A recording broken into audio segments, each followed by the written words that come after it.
여호와께서 시온의 포로를 돌려보내실 때에 우리는 꿈꾸는 것 같았도다. 그때 우리 입에는 웃음이 가득하고 우리 혀에는 찬양이 찼었도다. 그때 먼 나라 가운데서 말하기를 여호와께서 그들을 위하여 큰 일을 행하셨다 하였도다. 여호와께서 우리를 위하여 큰 일을 행하셨으니 우리는 기쁘도다. 여호와여 우리의 포로를 남방 시내를 같이 돌려보내소서.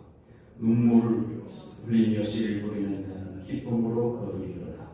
울며 씨를 부리러 나가는 자는 반드시 기쁨으로 그 곡식단을 가지고 돌아오리로다. 아멘. 제가 지난 주중에 말씀을 준비하다들이 어제 내일은 광복절이지. 그래서 광복과 관련된 메시지를 같이 나누는 게 좋겠다 싶어서 주보가 이미 나왔지만은 오늘 본문을 듣겠습니다. 해방의 노래 20편 126편은요 성전에 올라간 노래라고 그렇게 기록되어 있습니다. 이 노래는 이스라엘 백성들이 바벨론 포로로 잡혀가서 돌아온 이스라엘 백성들이 성전에 올라갈 때마다, 물론 말하면 예배당에 나올 때마다 그 해방의 날을 회고하면서 부른 노래가 바로 이 시편 126편 말씀입니다. 그런데 여호와께서 시온의 포로를 돌리실 때 우리가 꿈꾸는 것 같았도다. 이 표현을 보면 시온의 포로를 돌리실 때 해방이 되는 거예요. 그 포로에서 돌아올 때 우리는 마치 꿈꾸는 것 같았도다. 이 표현을 보면 이 노래가 마치 우리나라 8.15 광복절 해방처럼 해방의 그러한 어조를 띠고 있는 것을 보게 됩니다. 우리나라가 일본 앞에서 자유와 해방을 누린 76주년이 된 날입니다. 한국의 해방은 이스라엘 해방과 거의 너무나도 흡사한 그러한 역사를 가지고 있습니다. 본문은 이스라엘 민족이 바벨론으로부터 70년 동안의 포로 생활에 잡혀가서 그들이 해방됐던 것을 기념하면서 감격하면서 부르는 노래입니다. 바벨론의 포로로 잡혀갔다. 해방에 대한 그 기쁨, 그 감격이 얼마나 크겠습니까? 우리나라는 36년이었습니다만 70년 동안의 그 어마어마한 기간이죠. 한 세대가 흘러가는 우리는 이 정도의 기간인데 이렇게 이스라엘 백성들은 이스라엘 성경 역사를 보면 이스라엘의 역사는 어떻게 보면 고난의 역사에도 가언이 아닐 정도로 고난이 많은 그러한 민족입니다. 고난을 많이 받은 민족, 우리가 36년 동안의 그러한 고난에 비하면 더한 고난이라고 볼 수 있습니다. 우리가 잘 알고 있듯이 출애굽기를 보면 430년이라고 하는 애굽에서의 포로 생활을 우리가 기억합니다. 애굽에서 출애굽에서 해방 받았습니다. 해방 받고 얼마 되지 않아서 또 이들이 바벨론으로 포로로 끌려가서 70년 동안 압제와 고통을 받습니다. 인재들이 그때 다 포로로 끌려갑니다. 성경에 유명한 그 느헤미야 같은 사람들도 잡혀갔습니다. 바벨론이 다시 그 나라로 그렇게 소망하면 좋은데 바사라고 하는 나라에 의해서 또 망하게 됩니다. 그래서 예루살렘, 하나님의 백성들이잖아요. 예루살렘이 바사 제국이 지배하던 127도의 어떤 그 도 중에 하나로 행정으로 편입되어서 바사에 의해서 지배를 당합니다. 주변 이방인들로 하여금 굉장히 큰 그런 능욕을 당하고 비참한 세월들을 보내게 됩니다. 그래서 찬란했던 그 예루살렘의 도성은 폐허가 되고 성전은 파괴가 되고 하나님은 그야말로 하나님을 믿는 하나님의 백성은 그야말로 초라하게 낮아진 그런 환난을 당하고 있습니다. 그러니 그 고난이라고 말하면 얼마나 심했겠습니까? 이 백성들이 자기 나라에서만 압제를 받았어도 자기 백성 그 나라의 큰 잔에 있는 자기 나라에서만 고통을 당했어도 뭐 큰 고통인데 아예 끌려가서 쓸만한 사람들 모두 다 바벨론으로 끌려가서 남의 나라에서 압제를 당하면서 그들이 시키는 그 고통을 당하면서 살았다는 것입니다. 그 압제와 비교하면 우리나라는 뭐 거기에 대면 큰 압제가 아니었죠. 그 상황을 우리는 오늘 본문 읽지 않았습니다만 시편 137편에 이렇게 가보면요. 한번 봐도 찾아보세요. 뒷장이니까요. 137편 1절부터 3절을 한번 보십시다. 이렇게 표현하고 있습니다. 우리가 바벨론의 여러 강변 거기서 앉아서 시온을 기억하며 울었도다. 그 중에 버드나무에 우리가 우리의 수금을 걸었나니 이는 우리를 사로잡은 자가 거기서 우리에게 노래를 청하며 우리를 황폐하게 한 자가 기쁨을 청하고 자기들을 위하여 시온의 노래 중 하나를 노래하라 함이로다. 여러분, 고통당하고 있는데 끌려갔는데 야, 우리를 위해서 노래 좀 해봐. 이 노래를 시키면서 비웃으시면서 말이죠. 그것을 했던 당했던 그 고난을 여기 이렇게 표현하고 있습니다. 그때 강변 거기에 앉아서 바벨론의 여러 강변 거기에 앉아서 시온을 기억하면서 과거에 우리 그 예루살렘 그 하나님이 거하는 성을 기억하면서 우리가 거기서 울었다. 그리고 우리를 끌고 가는 자들이 우리를 사로잡아 가는 자들이 우리에게 노래하라고 시온의 노래를 하라고 그렇게 했다. 그런 고통을 여기다가 묘사하고 있는 것을 보게 됩니다. 그러니까 짐승 같은 이방인들이 지금 노래를 시키고 있다는 거죠. 조용해도 힘이 없어 대항할 수도 없습니다. 강물이 흐르는 강가에 나라 수금을 가지 걸어놓고 두 다리 쭉 뻗고 이스라엘 백성들이 울기 시작하는 거예요. 야, 옛날에 그래. 우리가 이 포로로 잡혀서 이렇게 수모를 당하는구나. 그러한 역사적인 배경이 바로 시편 137편의 배경입니다. 그런 깊은 고난 속에서 시편 137편, 오늘 보면 시편 126편 같은 배경을 다 담고 있는 것입니다. 여러분, 이 고난 없이 되어진 일이 사실 없지요. 인생 살다 보면 우리 모든 삶이 고난의 연속입니다. 여러분, 작품 중에 명작은 커피를 마시고 풋내를 부르면서 좁은 기본 환경 속에서 명작이 나오는 것은 아닙니다. 가장 깊은 향, 가장 좋은 향수는요, 박한산맥 정상 꼭대기에 새벽 2시에 핀 그 장미꽃에서 추출하는 것이 그 향이 제일 향기롭다고 말을 합니다. 여러분, 베토벤의 운명 교향곡이 있잖아요. 운명 교향곡. 이 베토벤이 아주 머리가 고열이 심하였습니다. 그 고열이 심할 때 보름 동안 밥을 먹지 못하고 식음을 전폐하고 알아 누워 있는 가운데 지은 교향곡이 운명 교향곡이라고 했다는 거죠. 우리 너무 잘 알고 있지 않나요? 존 버년이 철로 역정을 썼습니다. 평안할 때 아주 좋은 환경에서 철로 역정을 쓴 것이 아니고 그가 옥중에서 순환을 당하고 고난을 겪고 그런 가운데서 철로 역정이라고 하는 대작을 만들었습니다. 오늘 이 시편 126편 우리가 읽은 말씀도 그렇게 과거의 뼈저린 삶 속에서 그들이 고통당하는 그런 가운데 있었던 그것을 생각을 하면서 그러한 삶이 오롯이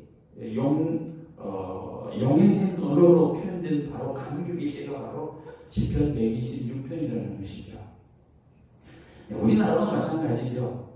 우리나라도 36년간의 그 심정을 참고 인내했던 그런 역사가 있지 않습니까?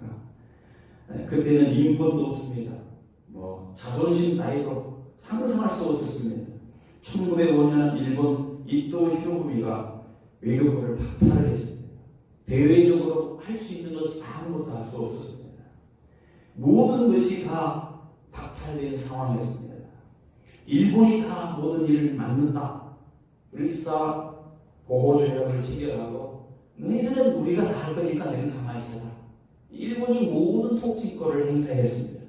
그리고 5년 뒤에 1910년 한일 합방으로 주권, 자유, 말, 글 이런 것을 다 뺏고 남자는 전쟁터, 여자는 정신대로 몸과 마음과 정신을 온전히 다 송두리째 빼앗아가는 유린당한 그러한 시기였습니다.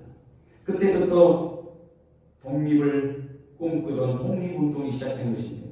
그리고 1919년 4월 15일 2시 경기도 제암리에서 화성 제암리에서 아리타 도시오라고 하는 일본 육군 중위가 이끄는 국경이 주민 30명을 그 제암리 교회에다가 모아놓게 하고 출입문을 다 못을 받고 총격을 가했고 그때 그 교회 안에 갇혀있던 부인들, 아이들 살려달라고 창문으로 외치고 외쳤지만 아이까지 무차별하게 학살을 했던 그런 역사가 있습니다.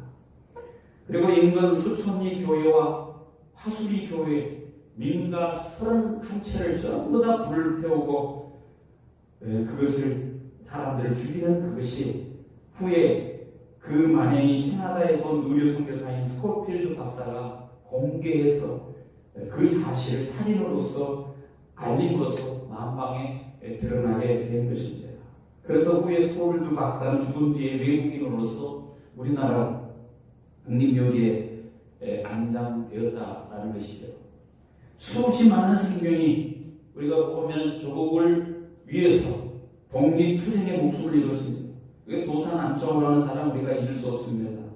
이 독립을 하다 붙잡혀 일본 젊은 검사 앞에서 신문을 받게 되는데 이거 뭐라고 합니까? 안창홍이 이렇게 말했습니다. 나는 밥을 먹어도 잠을 자서 우리나라 독립을 위해서 먹고 잔다. 이것은 내 목숨이 없어질 때까지 나는 변하지 않을 것이다. 이런 말을 했답니다. 이런 애국지사들의 피나는 투쟁 이것이 있어서 1945년 8월 15일 날 드디어 우리나라가 해방이 되었습니다. 3년 후에 1948년 5월 31일 제1대 재헌회의가 열리던 날 임시의장이었던 이승만 박사가 뭐라고 연설을 했냐면 이런 말을 했습니다. 오늘 우리가 제일 먼저 할 일은 광복은 하나님의 전적인 은혜로 얻은 것이니 우리 모두 하나님께 먼저 기도부터 드립시다. 이 나라가 세워진 것 하나님의 은혜다. 광복을 얻는 것 하나님의 은혜라고 하면서 기도부터 드리자해서 개원 첫날 국회에서 가장 먼저 기도하는 일을 했다라고 하는 것입니다. 오늘 우리가 이런 역사를 알아야 되는데 젊은이들이 이런 역사를 알지 못하기 때문에 이 고난의 역사, 이 아픔의 역사를 알지 못하기 때문에 계속해서 이상한 소리를 하고 이상한 행동을 하게 되는 것입니다. 여러분, 이 해방이 나는 걸 얼마나 기쁨이 되겠습니까? 이스라엘 백성들이 70년 동안 바벨론으로 사로잡혀서 고난의 삶을 살았는데 왜 그들이 그런 고난의 삶을 살았을까? 우리가 또 비슷한 점이 있습니다. 성경에 보면 이스라엘 백성들이 그토록 하나님을 섬겨라. 하나님을 섬기는 것이 너의 가장 중요한 계명이다. 하나님을 여호와를 경외하는 것이 가장 큰 것이라고 말을 했지만 그들은 계속해서 하나님 아닌 다른 우상 숭배를 저질렀습니다. 우상 숭배의 죄 때문에 그들이 포로로 잡혀갔습니다. 하나님의 선자들을 보내서 설득합니다. 호소합니다. 아무리 외쳐도 그는 듣지 않습니다. 하나님의 선자를 보냈지만 이스라엘 백성들은 결국 하나님의 백성으로서 하지 못하였지. 하나님을 저버리고 다른 신을 섬긴 것입니다. 선민이라고 했음에도 불구하고 그 자기가 하나님의 백성이라고 하는 그 정체성을 망각한 채 하나님을 떠나서 우상 숭배하는 일을 저지릅니다. 우리 구약의 역사를 쭉 보면요, 하나님은 누누이 그들을 향해서 내가 너희들을 할 것이다, 너희들은 돌아오면 된다. 그들이 잘못했을 때 다른 많은 나라들로부터 그들이 압제당하게 하고 고통당하게 하고 힘들게 몰아세울 때, 그들이 다시 회개하고 돌아올 때 하나님이 또 받아주시고 하는 역사가 구호와 구약의 역사 아닙니까? 그들이 바벨론으로 지금 포로로 잡혀가는 것 역시 마찬가지로 하나님의 뜻을 거역하고 하나님 섬기는 것을 거역하고 이방신을 섬기고 이방 우상을 쫓아가는 그런 모습을 볼 때 하나님께서 그들을 그냥 두지 아니하시고 바벨론에 의해서 짓밟히게 하고 바벨론에 의해서 포로로 잡혀가게 된 것입니다. 죄에 대한 응당한 대가를 치르고 있는 것입니다. 우리나라도 있지만 마찬가지로 일제 때 일본에게 먹힌 이유도 똑같습니다. 당시 우리나라 제도들은 나라에 관심이 없었어요. 오직 이 벼슬만 놓고 싸움합니다. 여러분, 그것도 대통령 이제 내년 대선을 앞두고 얼마나 많은 사람들이 지금 그 대선에 싸워야 될지는 모르겠어요. 얼마나 많이 그것을 가지고 신경을 곤두세우고 거기에 모든 것을 다 집중하고 있습니다. 그 당시도 마찬가지였다라는, 그러는 동안에 그 나라의 기강은 무너지고 힘이 약화됐습니다. 그때 당시 일본은 일찍부터 명치일진혁명을 일으켜 세계화 작업을 하고 있었던 그 당시입니다. 그런데 우리나라 사람들은 그 당시에 세국 정치를 해나오면서 나라의 문을 닫고 바깥으로는 간절해서 우리만 살아야 된다라고 하는, 백성들의 눈을 멀게 하는 그런 일을 했습니다. 그래서 일본이 그냥 그 야욕으로 우리나라를 그냥 집어삼킨 것입니다. 개인이나 나라나 민족이나 죄를 지으면 그대로 죄값이 돌아오는 것을 보게 됩니다. 그것이 진리고 길이고 도리입니다. 로마가 왜 무너졌느냐? 로마가 타락했기 무너진 것입니다. 매일 밤 연회를 열었습니다.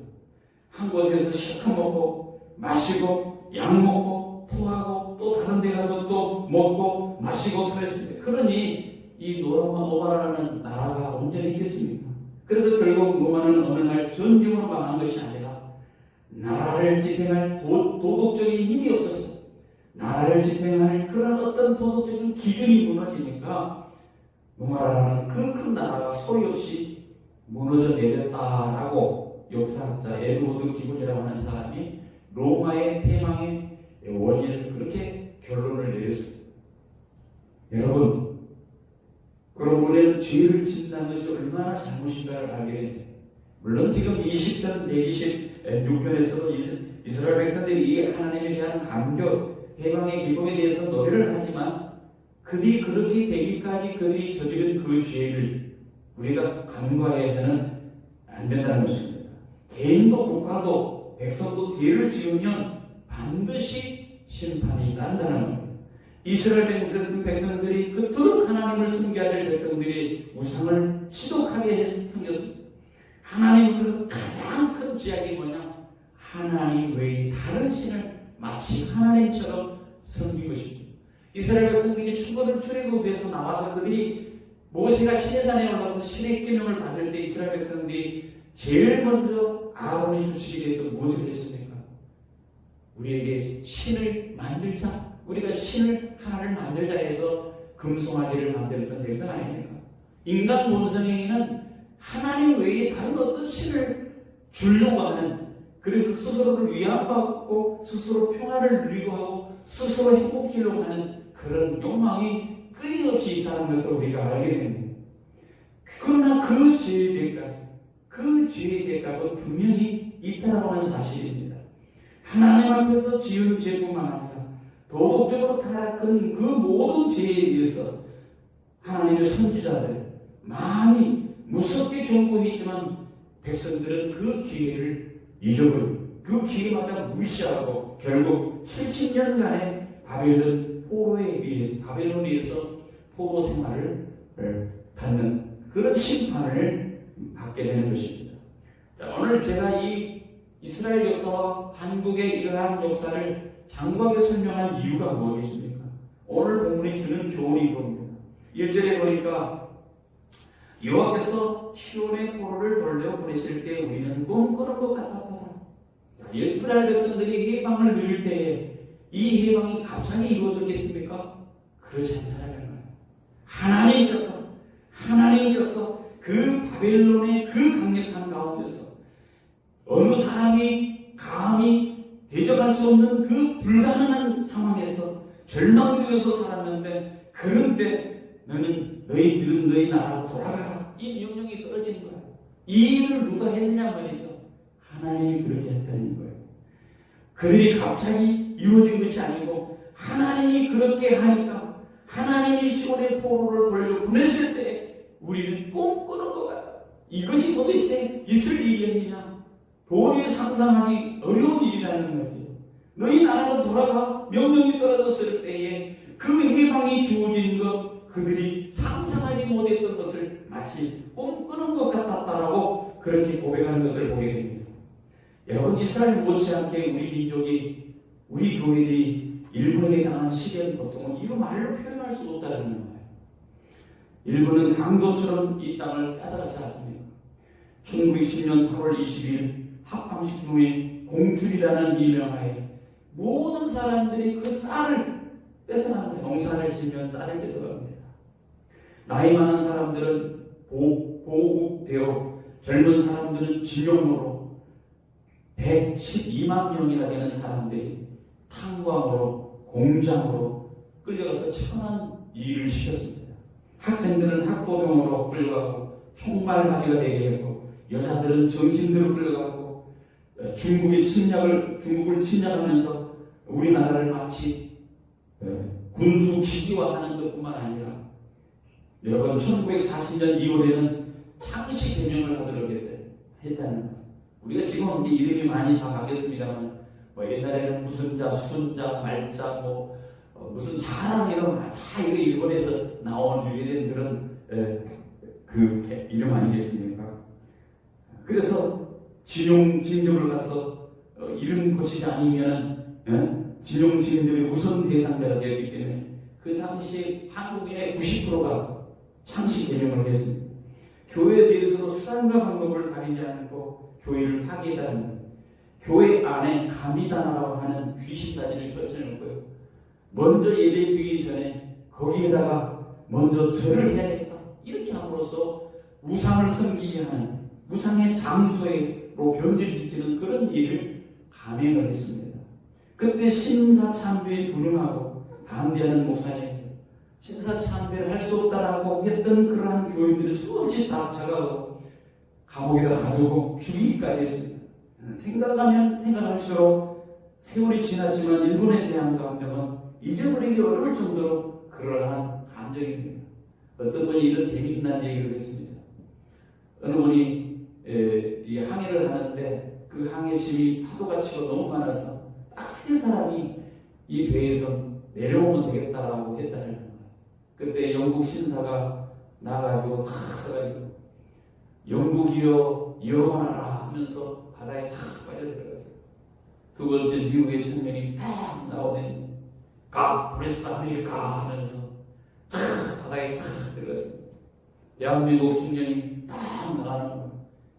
그러더니 대한민국 만세, 독도는 우리 땅 하고 옆에 있는 일본 사람을 탁 밀어낸다는 거예요.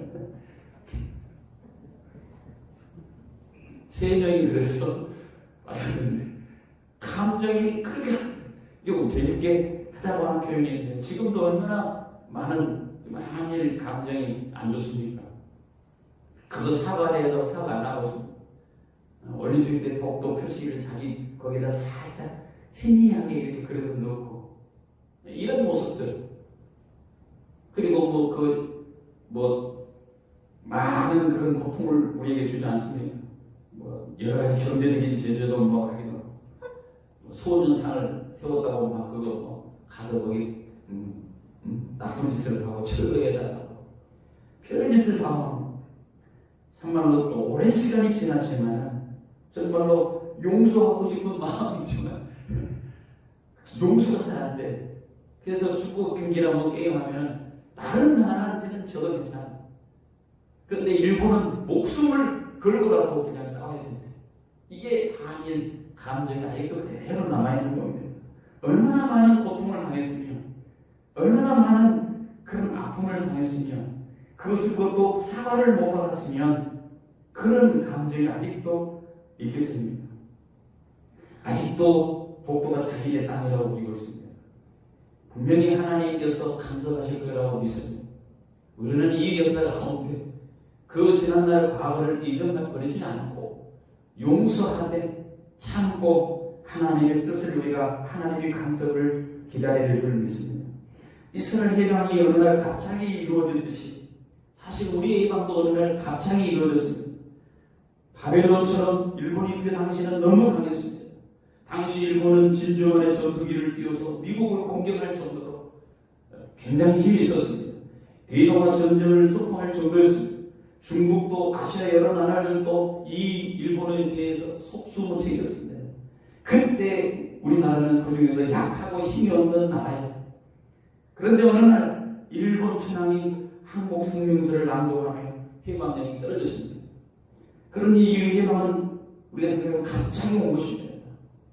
여러분, 함석헌씨는 이런 말을 너무 갑자기 도적같이 해방이 왔다고 해서 이런 표현을 쓰고 있습니다. 이 해방은 하늘이 준 선물입니다. 씨알을 하늘의 소리라고 하는 그 함석헌이라는 분이 있어요. 이분이 이제 한국의 사상가이죠. 김동길 뭐 이런 사람들은 스승이었죠. 이분이 그런 표현을 했어요. 이 나라의 해방은 하늘이 준 선물입니다.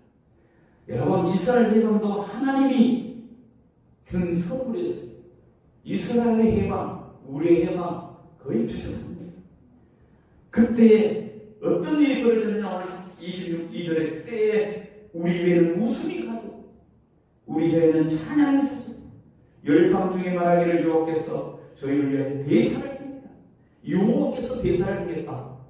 여호와를 위하여 대사를 여호와를 위하여 대사를 행하였으니 우리는 기쁘다. 대사를 하나님이 해 우리가 기뻐요. 하나님의 해방의 일을 해도 우리가 기쁘다. 이 바벨론 포로 70년 장마치 70년 동안에 어느 날 갑자기 포로가 해방되어진 일이 이루어진 거예요. 이거 얼마나 큰 일입니까? 그들이 예를 썼습니까? 그들이 돌아가려고 그런 힘을 썼습니까? 그런 힘쓸 만한 그런 것이 없었습니다. 그런데 모두 고국으로 돌아가라. 고국으로 돌아가는 발걸음이 얼마나 가벼웠겠습니까?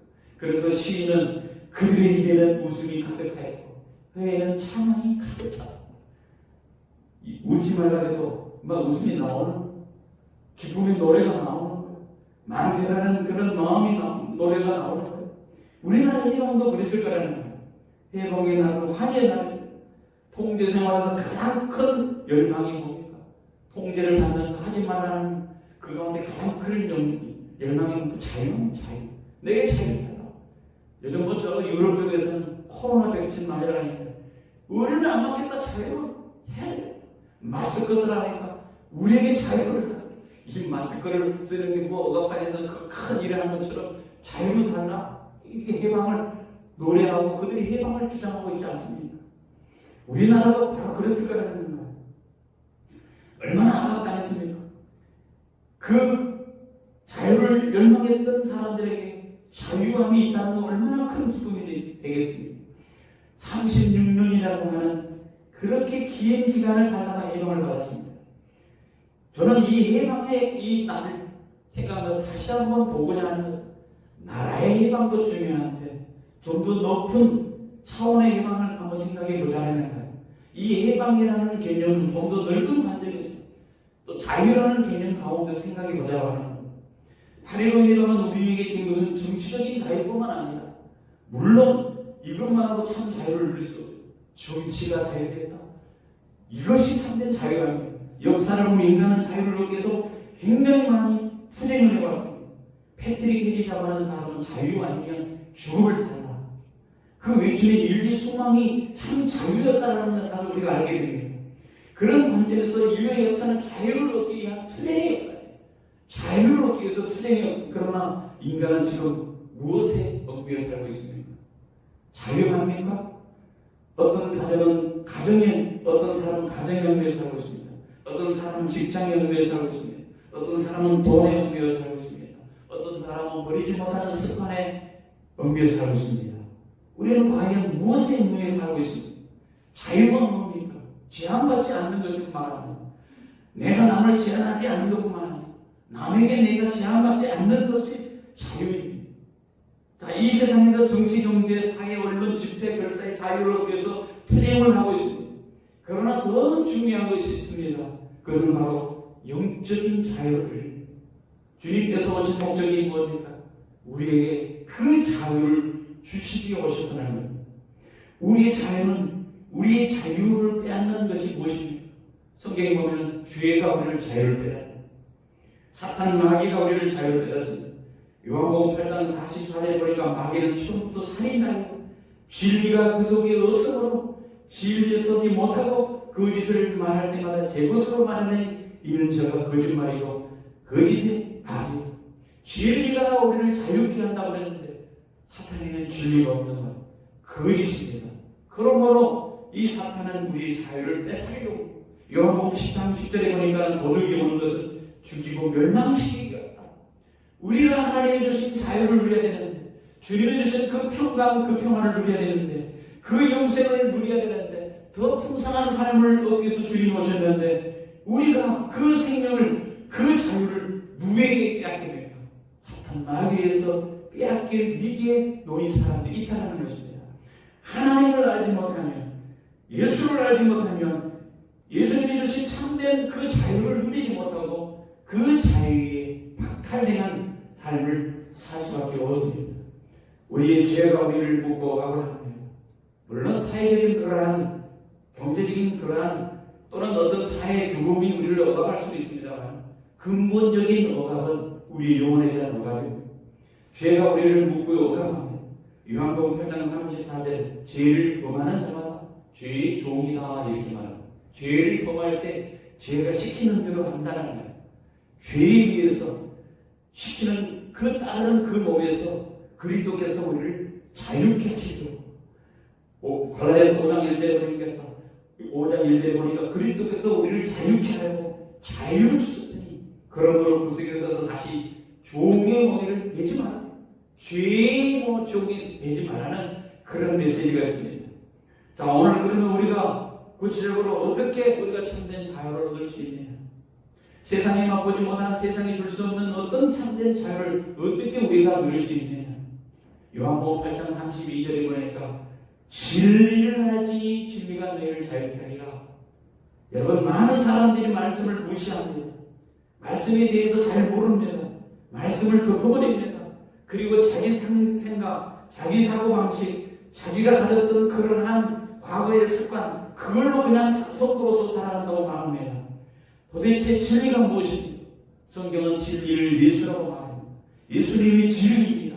요한복음 14장 6절에 내가 곧 길이요 진리요 생명이니 나로 말미암지 않고는 아버지께로 올 자가 없느니라. 그러므로 우리는 먼저 예수를 통해서 참된 자유를 얻을 수 있다는 거예요. 참된 해방을 얻을 수 있다는 거예요. 보이는 희망의 영적인 이 희망을 우리가 얻을 수 있다는 겁니다. 우리의 죄가 우리를 억압하지만 우리는 예수를 통해서 자유를 얻을 수 있습니다. 율법이 바로 우리를 억압하고 있습니다. 주님은 다 이루었다고 했어요. 그 율법을 다 이루었다고 했어요. 우리는 과거처럼 우리가 율법으로 구원을 얻는 것 아닙니다.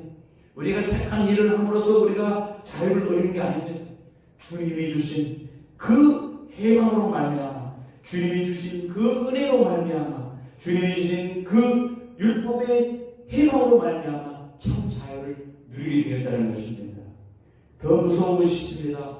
우리의 자유를, 우리의 삶을, 우리의 평강을 깨뜨리고 우리를 억압하는 것이 있습니다. 그게 무엇입니까? 사망이라는 것입니다. 더 무서운 것이 이 사망입니다. 죽음이 우리를 유혹합니다. 우리를 억압합니다. 죽음에 대한 두려움이 우리에게 찾아옵니다. 어떻게 우리가 그것을 벗어날 수 있습니까? 바로 영생에 대한 확신을 가질 때 그 죽음의 두려움에서 우리가 해방될 수 있습니다.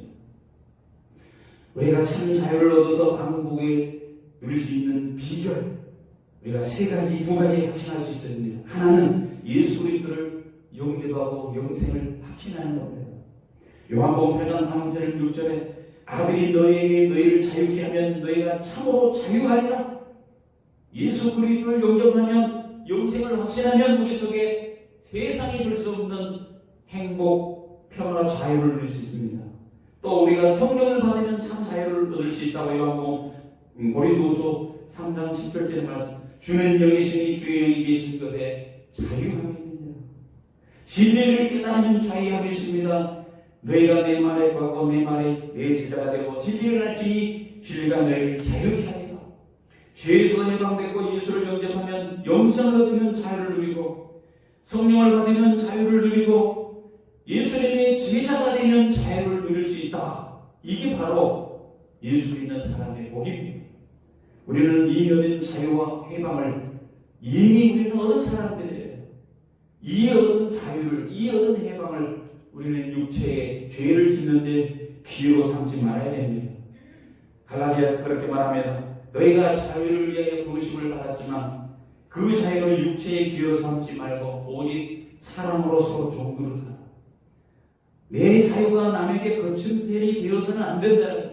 내가 구원을 받고 내가 하나님의 자녀가 된 그 자유가 다른 사람에게 죄를 짓게 하고 다른 사람을 절망하게 만들고 다른 사람에게 낙심하게 만드는 그 자유는 우리가 거침돌이 되는 자유가 될 수 있습니다. 그러므로 내 자유가 남에게 거침돌이 되지 않도록 조심하라. 갈라디아서 5장 1절에 그러므로 굳세게 서서 종의 멍에를 매지 말라. 이게 바로 그것입니다. 우리는 종의 명예를 내지 않아야 됩니다. 먼저 굳세게 서야 돼.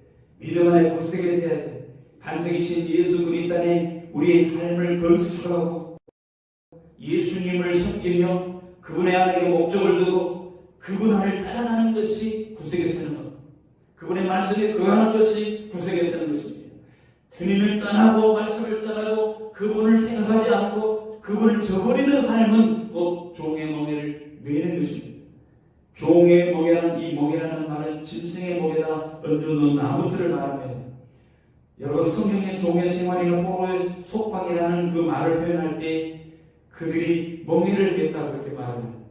우리의 멍에 진 멍에, 죄의 짐의 멍에, 억압의 짐의 멍에, 죄의 포로의 멍에를 누가 우리에게 해방시켰습니까?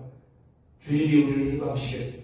서신은 우리는 그 종의 멍에를 매지 아니해야 됩니다. 그리고 우리가 주님으로부터 주어진 그 참된 자유를 가지고 우리는 그 자유로운 사람으로서 하나님을 섬겨야 됩니다. 우리가 참으로 자유함을 받는 것은 불교에서 말하는 무소유가 아닙니다. 많은 것을 다 포기하고 전부 다 내놓고 그렇게 사는 데서 참 자유를 누리는 거 아닙니다. 우리가 무슨 선을 행함으로, 우리가 무슨 도를 닦음으로, 우리가 어떤 참선을 함으로, 어떤 경지의 이름으로 우리가 자유를 느낀 것이 아닙니다. 참된 해방, 참된 자유, 참된 평안은 우리가 그리스도 안에 있을 때 우리가 가능하다는 겁니다. 그리스도를 아는 순간 우리는 자유지. 그리스도의 정말 깊이 있게 그리스도를 묵상하는 순간, 그분이 어떤 일을 행하셨는가를 알고 깨달아지는 순간, 그리스도를 아는 순간부터 우리 속에 자유의 정신이 들어오고 자유로운 영초가 들어오고 자유로운 영적인 그러한 것이 우리 속에 들어옵니다. 그래서 진정한 자유는 내 인생에 그리스도가 주인이 될 때 진정한 자유가 되는 것입니다.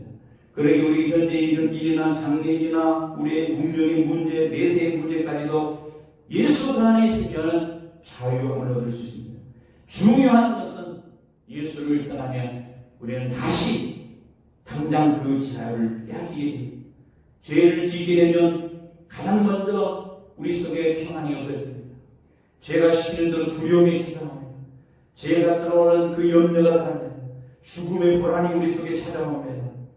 이것을 혼자서 이것을 해결을 해보려고 숨어서 애를 쓰고 다른 방법을 취해보고 약을 써보고 어떤 것을 써보지만 되지 않습니다.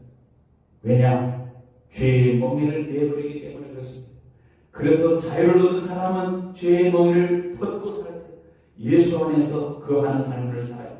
예수 안에 거하는 사람은 현재일이나 장래일이나 운명보다도 예수 안에 있으니 더 큰 자유라는 사실을 알게 된 사람입니다.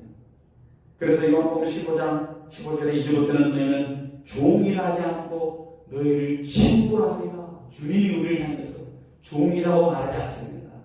친구라고 말을 했습니다. 오늘 이 자유와 이 해방이 얼마나 귀한가. 그것을 오늘 성경에서는 여호와께서 대산을 행하신 날이라고 말하고 있습니다. 여호와께서 대산을 행하신 날, 진정한 인류에게 해방이 없었다면 이런 하나님이 예수 그리스도라고 하는 진정한 그 여호와께서 대산을 행하지 아니하셨다면 우리는 여전히 죄와 사망의 법에서 우리가 고통당하고 있고 억압당하고 있고 결과는 멸망으로 치달을 수밖에 없었을 것입니다. 그러나 우리를 죄와 사망의 법에서 해방해 주시고 우리를 생명으로 인도해 주셨습니다. 우리가 잘 알고 있듯이 이번에 광복절을 맞이해서 또 광복절 특별 사면이라고 하는 것이 있습니다. 죄를 져서 그 사람에 대해서 특별히 사면해 주는 것을 말하지 않습니다. 우리가 죄를 졌던 사람들입니다. 다 우리는 예수 그리스도로 말미암아 특별 사면을 받는 사람들이에요. 그 사면하는 날이 뭐냐? 여기 대사를 행하시는 하나님이 그렇게 해주셨다는 거예요. 이스라엘을 해방시켜 주시는 그 하나님이 그렇게 특별한 대사를 행하셨다고 말합니다. 느부갓네살의 그 바벨론 제국을 주전 537년 메대와 파사에 의해서 망하게 했습니다. 그래서 처음에는 메대와 다리오가 바벨론을 다스렸습니다. 그 다음에는 위대한 제왕 고레스가 바벨론을 다스렸습니다. 여기에 메대와 파사의 연합군이 승리했다는 것은 당시 최대 강국 바벨론 제국이 무너졌다는 겁니다. 이스라엘의 압박자의 잔인한 권세에서 해방을 받게 되었다는 겁니다. 누가 이 일을 했느냐? 하나님이 그 일을 하셨다는 겁니다. 여러분, 우리에게도 예수 그리스도에서 우리를 죄와 사망의 권세에서 해방시키는 승리자라고 우리는 선포하고 있습니다. 죄에서 자유받고 해방받은 사람들, 주님께서 다 이루었다고 하실 때 예수 그리스도의 선언이 있는 한 우리는 무수한 죄 가운데 모든 죄가 벗겨지고 사망의 감옥에서 자유함을 얻고 해방을 받는 날이 그날입니다. 로마서 10장에 보면 그렇게 해서 우리가 죄와 사망에 포로된 사도 바울이 13절에 이렇게 말합니다. 죄가 자기를 속였다고 말하고 15절에는 자기 원하는 것을 못하겠다고 하고 20절에는 그가 죄가 자기 몸에 거한다고 말했고 24절에서는 이 사망의 몸에 누가 나를 건져내 내랴 절규하면서 다급히 구원자 해방자가 있기를 부르짖고 있습니다. 그러다가 8장에 딱 넘어오면 8장 1절에 그리스도 안에 승리를 선포합니다. 죄로서 속였고 죄가 시키는 대로 했고 제 몸이 그거 했고 그것 때문에 고통당했는데 그 일을 해방한 사람이 누구냐? 예수 그리스도라는 거예요. 그래서 로마서 8장 1절 2절에 그러므로 이제는 그리스도 안에 있는 자에게는 결코 정죄함이 없는 이는 그리스도 예수 안에 있는 생명의 성령의 법이 죄와 사망의 법에서 너를 해방했다 선언하고 있습니다. 그렇습니다. 그게 뭐냐? 바로 그리스도의 대상, 여호와의 대상, 하나님의 큰 일이었다는 거예요. 여기 시편 126편은 여호와께서 큰 일을 행했다라고 표현하고 있습니다. 자기의 노력으로, 자기들의 수단으로, 자기들의 방법으로 사유를 얻은 것이 아니고 여호와께서 큰 대사를 했다. 그런 일을 해주셨기 때문에 우리가 지금 꿈꾸는 것 같다 이렇게 고백하며 지금 찬송을 노래를 하나님께 올리고 있는 것입니다. 그들이 와서 무엇을 했습니까? 이제 해방됐으면 성전을 재건합니다. 신앙의 부흥이 일어납니다. 4절에 보니까 여호와여 우리의 포로를 남방 시내를 같이 돌리셨습니다. 비록 그들이 바벨론에서 구원받았지만 많은 사람들이 바벨론에서 아직 돌아오지 못하고 있었습니다. 그들이 돌아와서 해야 될 일이 많았습니다. 그래서 꿈만 같은 그 해방에 있으면서도 불구하고 아직 성취하지 못한 것들이 있다는 것을 그들이 깨닫게 됩니다. 그래서 그들이 말합니다. 여호와여 우리의 포로를 남방 시내들같이 돌려보내주세요. 공동 분위기는 이렇게 표현하고 있습니다. 여호와여 저 남방 강바닥에 물길이 돌아오듯이 우리 포로들을 다시 데려오소서. 해방의 그 완성이 아직 이루어지지 않았고 포로로서 아직 밖에 돌아오지 못하는 그 사람들이 빨리 돌아오게 달라고 그들은 기도를 했지. 나중에 1차 기한, 2차 기한 그 모든 사람들이 이루어지는 역사를 보게 됩니다.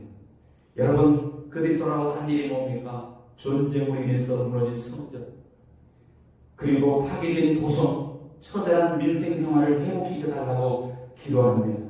하나님께서 은혜의 늦은 비를 내리사 남방의 시냇물이 흐르듯 시온의 포로들이 돌아오게 해달라고, 영과 육이 아울러 윤택한 축복을 누리게 해달라고 지금 그들이 단비를 내려달라고 그렇게 기도를 하고 있습니다. 우리 역시 마찬가지로 우리의 기본이 이것이에요.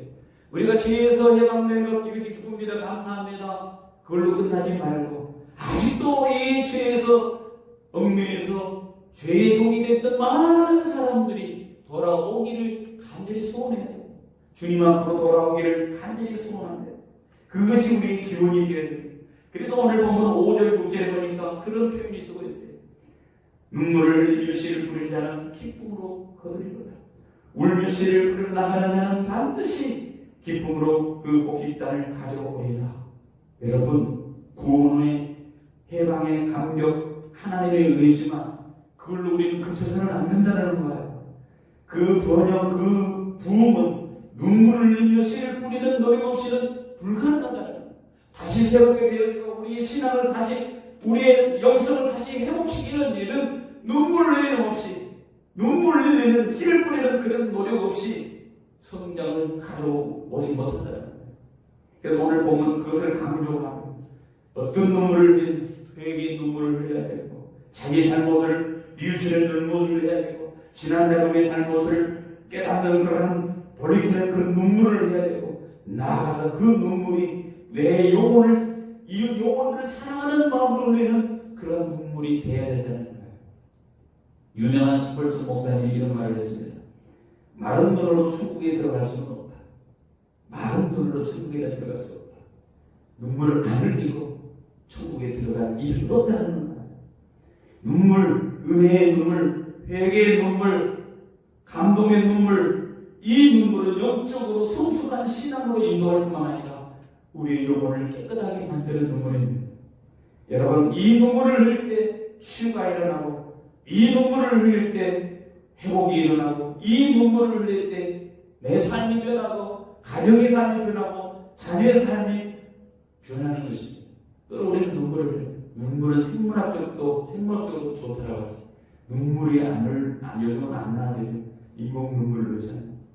실컷 주님 앞에 와서 부르짖고, 기도하고, 회개하고, 눈물을 흘리면 마음이 언제 그랬는지, 문제가 무엇이었는지 다 사라지는 것이 바로 눈물 아닙니까?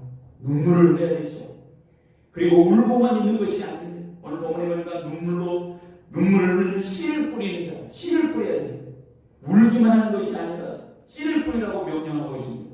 울며 시골은 씨를 뿌리러 나가는 자는 정녕 기쁨으로 그 단을 가져오리라. 이 6절의 말씀을 원어로 살려서 번역하면 다음과 같습니다. 뿌릴 씨를 짊어지고 울면서 나가는 자는 기뻐 외치며 그 단을 짊어지고 돌아오리라. 뿌릴 씨를 짊어지고 울면서 나가는 자는 기뻐 외치며 그 단을 짊어지고 돌아오리라. 그러니까 6절은 5절을 강조한 말씀입니다. 우선 떠날 때는 뿌릴 씨를 짊어지고 나가야 된다는 거예요. 그런데 돌아올 때는 그 씨가 뿌려서 단이 되어서 곡식이 되는 그 단을 가지고 온다는 것입니다. 무엇을 말씀합니까? 씨가 단으로 바뀐다는 건가요? 작은 씨가 30배, 60배, 100배의 결실을 바뀌고 그런 결실을 안고 돌아오는 것, 이것이 얼마나 큰 축복이냐는 거예요. 우리는 해방받았다. 죄에서 해방받았다. 구원에서 구원받았다. 죄에서 구원받았다. 이걸로만 끝나는 것이 아니라 오늘 이 이스라엘 백성들이 성전에 올라가면서 부르는 이 노래의 내용들처럼 정말 우리가 남은 일은 무엇이냐? 우리의 삶을 다해서 씨를 뿌려요. 생명의 씨, 예수 구원의 복음의 씨, 예수 믿으라고 씨를 뿌리고 많은 사람을 기쁨으로 돌아오게 하는 이것이 말로 그들이 해야 하는 일인 것이에요. 오늘 이 시대 우리가 해야 될 일을 믿습니다. 우리는 한국 76주년을 맞이하면서 이 기쁨의 날에 우리는 어떤 영적인 씨를 뿌려야 될 것인가? 어떤 마음으로 이 시간들을 보내야 될까? 기도의 씨를 뿌려야 되겠죠. 눈물의 씨를 뿌려야 되겠죠. 말씀의 씨를 뿌려야 되겠죠. 전도의 씨를 뿌려야 됩니다. 내가 흔치 못했던 헌신하는 씨를 뿌려야 됩니다. 내 속에 절망을 가지면 이제 예수 그리스도로 말미암아 소망의 씨를 다른 사람들에게 뿌려야 되지. 이 씨를 뿌릴 때에 이 씨야말로 점점점 자라고, 가정에서 그 씨가 자라고, 직장에서 그 씨가 자라고, 환경 가운데서 그 씨가 자라고, 이 씨들이 우리에게 곡식 땅으로 닿을 때까지 우리는 그 사명을 다해야 될 줄 믿습니다. 이 씨를 뿌리는 것은 쉬운 것이 아니에요. 무척 어려운 것입니다. 새벽에 일어나서 기도하는 것 쉬운 것 아닙니다. 가정을 위해서 기도하는 것 쉬운 것 아닙니다. 혈기 되는 사람이 혈기 안 되는 것 쉬운 것 아닙니다. 싫은 사람을 사랑하는 것 쉬운 것 아닙니다. 체면 무기고 전도하는 것, 자존심 상하는 것 쉬운 것 아닙니다. 여러분, 그럼에도 불구하고 우리가 주님의 그 은혜에 감격한다면, 그 예방을 안다면 우리 역시 마찬가지로 울며 씨를 뿌리는 사람이 되어야 되지 않겠습니까? 그리고 기쁨으로 주님께 그 단을 올려드는 것이야말로 참된 자유를 얻는 사람의 마땅한 도리가 아니겠습니까? 오늘 여러분은 이 성전에 올 때, 이 예배당에 올 때 무슨 마음으로 왔습니까? 주님 앞에 올 때마다, 예배하러 올 때마다 어떤 마음으로 왔습니까? 오늘 이스라엘 백성들이 이 시온의 그 감격을 노래하듯이 그런 해방의 감격으로 나옵니까? 그렇지 못한다면 다시 한번 이 말씀을 보면서 우리 자신을 돌아보고 정말 어떻게 주님을 위해서 살아갈 것인가를 다시 한번 우리 속에 깊은 결단으로, 아니 어떤 묵상으로 이루어져서 정말 주님을 기쁘시게 해드리는 여러분과 제가 되기를 간절히